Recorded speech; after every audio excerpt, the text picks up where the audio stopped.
What's going on, everyone? It's Sheena, aka Sheenapreneur, your favorite veteran. Are you only focusing on federal contracts? Well, if you are only focusing on federal government contracting, you are definitely leaving money on the table, and you could be diversifying your company doing federal, local, and corporate contracting. Now, if you're new here, welcome. But if you're familiar with my channel, you know I talk a lot about all different types of contracts. Federal, local, corporate. We've talked about grants. We've talked about nonprofit contracts. So really, the world is your oyster. So some of you are getting stuck at the federal government contracting space, and there's so many other contracts that you could be going after that has less registration, less problems, and even with some of you that have different types of businesses that are not plentiful, like janitorial, where most agencies buy janitorial services, for example. They may not buy mattresses, for example. So you want to make sure that you are going after the most advantageous route for your business. So it may not be federal contracting at the beginning, or it could never be federal contracting. And you can still make this GovCon money at the local level, make lots of money at the corporate level. For those of you who watched my video I did with Keel,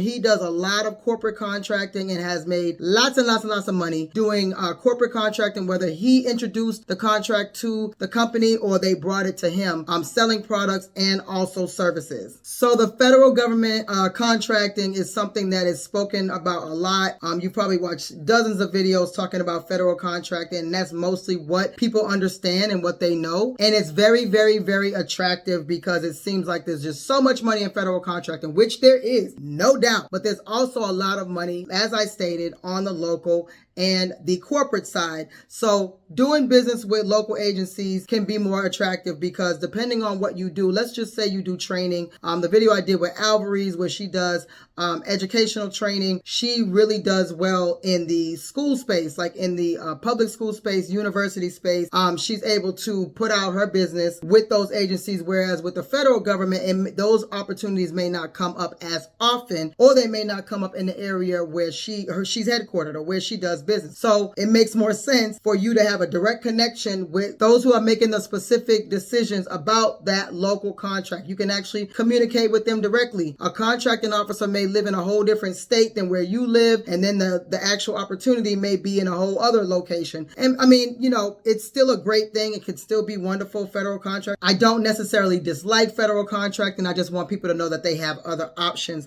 such as local and corporate. Also with local, for me, when I first started, I wanted to be able to go to your office if there was an issue with the accounts payable, with the contracting officer or the buyer who was actually buying our service. I want to be able to go to your office. I don't want to have to send an email and then you just ignore me and we have a major problem. So for me, that was the attractive part, that I can drive. That's why I only did contracts within a driving distance, within like a 2-hour radius of Atlanta, because I want to be able to go to your office if something pops off. You know, I want to be local, and that just made more sense to me. So that's another way that local contracting is a lot more attractive than federal. And again, you can make 6 and 7 figures on the local level. Also, local governments often like to help small businesses a little bit more. I'll probably say a lot more than the federal government. The local government has a lot of industry days. They may have a how to do business with the city of Charlotte day or something like that, where they want small businesses to come out. They're not asking Amazon and Boeing to come out to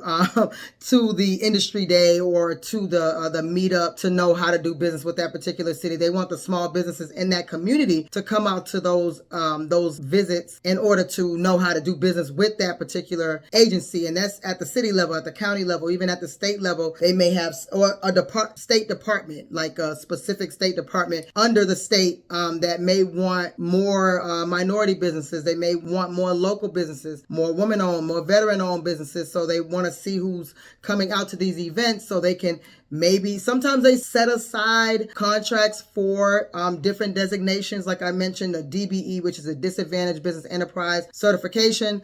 They may want a contract to go out for a disadvantaged business so they can meet whatever goals that they have. But it's, you know, working in the community and being able to provide a service for something, for an agency that's in your backyard or something that you were directly connected to. Maybe you went to high school in this local area, and now you're able to provide a product or a service for that high school, that's a great feeling. So being connected to the community and actually reaching out and touch the decision makers where you can build great relationships with them and provide services for them is a very, very attractive thing on the local side. On the corporate side, a lot more flexibility because they're a company just like you. Yes, they're going to have possibly still supply diversity. They're going to have vendor registrations. They're going to have, or vendor registration means you as a smaller company or you as a company period can register on that corporate agency's website as a person or as a contractor that or a supplier that wants to provide a product or service to that that corporate agency. I did a video about the NFL and how they are doing corporate contracting, and they're looking for companies to provide concessions, janitorial, I think pressure washing, landscaping, litter pickup, all kinds of marketing, all kinds of things, signage. They want regular small companies because they have a designation like a veteran-owned, woman-owned, and usually those set-aside certified companies have to be under a certain size standard. They have to be considered a small company. It might be $20 million small company, but a small company nonetheless. So a lot of the corporate agencies are still looking to get local and set aside designated smaller companies to provide goods and services to them. And again, this is a company, so they're able to they're more flexible in their pricing, more flexible generally speaking in what they can and cannot do. They're not regulated by the FAR, which is a Federal Acquisition Regulation. They're not regulated by that. They're a company just like me and you, and so they kind of set their own rules, which can be good or bad, but ethically, hopefully. But there's a lot more flexibility in what they can offer you in net pay terms and all these types of things, where the federal regulation at the federal level is going to be very specific and everyone has to follow those rules. And then at the state level, they have to follow their own rules. And then corporate agencies, they got to follow the rules of the land, like just actual laws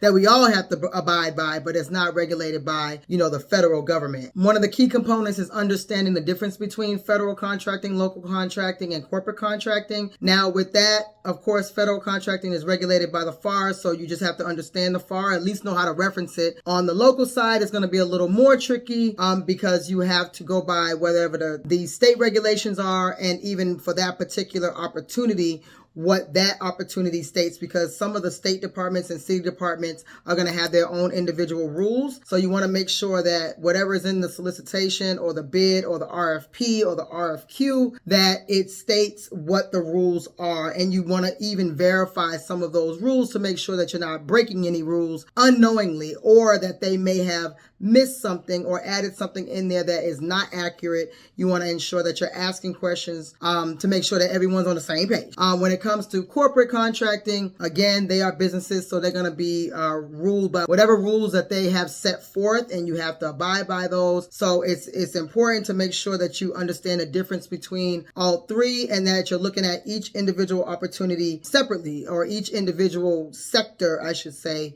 I call them 3 tiers. You're looking at those separately and understanding where to go to when you got to fight, or if you got to reference something. My personal attorney, Carl Gebo, I interviewed him on my channel because he does government contracting, local contracting, and corporate contracting law. So he understands all that jargon, all that stuff, and where to go to find out about, how do I, deal with this situation or that situation. And he's my go-to. Anyway, I'll drop the link in the description for that video I did with him. Very, very informative, very awesome video. Also, you want to make sure you're building a strong team that also understands the difference between all of them. You don't want to have a team where you got a federal contract and then you got a corporate contract, and then your team member is referencing the FAR for the corporate contract. Unless the corporate contract is from a federal agency, you're going to reference the individual regulations or rules or laws that are applicable to each of the 3 sectors. So you want to build a strong team. Make sure that you have a lot of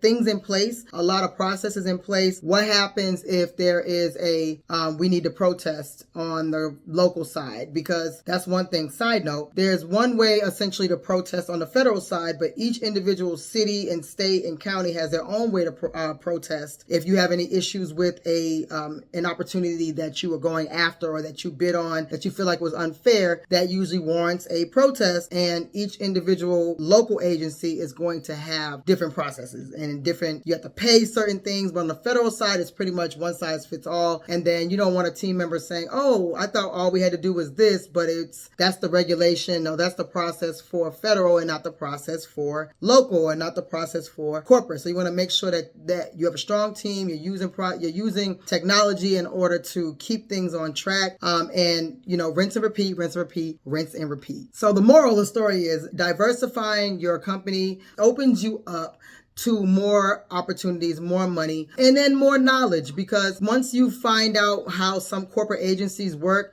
you might use them as your target that you want to get your business to. And some of them are, they're not all created equal, and there may be issues with any company or any agency or any organization, but using that knowledge that you're getting from a corporate agency could help you with your business growth. They have the Mentor Protege program through the SBA, Mentor Protege program through DOD, and there's several others that have mentor protege programs. Some of them actually pay the mentor, some actually pay the protege to go through whatever program that they have set forth. And so that is all a learn in progress. And you want to expose your business to as much success as possible. You don't want to just pigeonhole yourself into this, not as far as the industry, into this one thing. I believe in being a plumber for corporate, local, and federal, okay?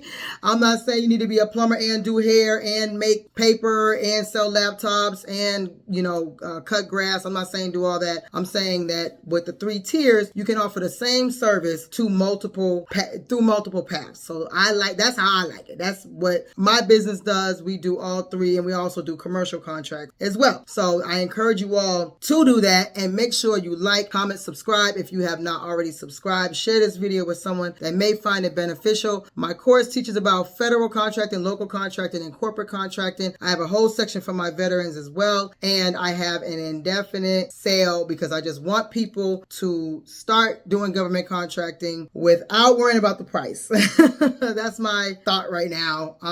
And you have access to me. You have access to my past performance. You have, forever access to the course. You can schedule calls with me. You can text me. You have communication with me because I want you to win. I want to help you win. You can watch my video that I did with Shaunita. She was my first super success story with my GovConNOW program. That was a couple of years ago now, but you can watch her video. I'll leave the link in the description. But until next time, make sure you guys leave a comment on anything you want to share. If you've done federal contracting, if you've done corporate contracting, if you've done local contracting, and what agency it was, what it was for, if you liked it, hated it. Some people tell me like, Sheena, if you do business in Baton Rouge or something like that, then it's all bad. And I'm like, okay, I didn't know that. So, share some of your experiences because it could help someone else. So until next time, it's your favorite veteran.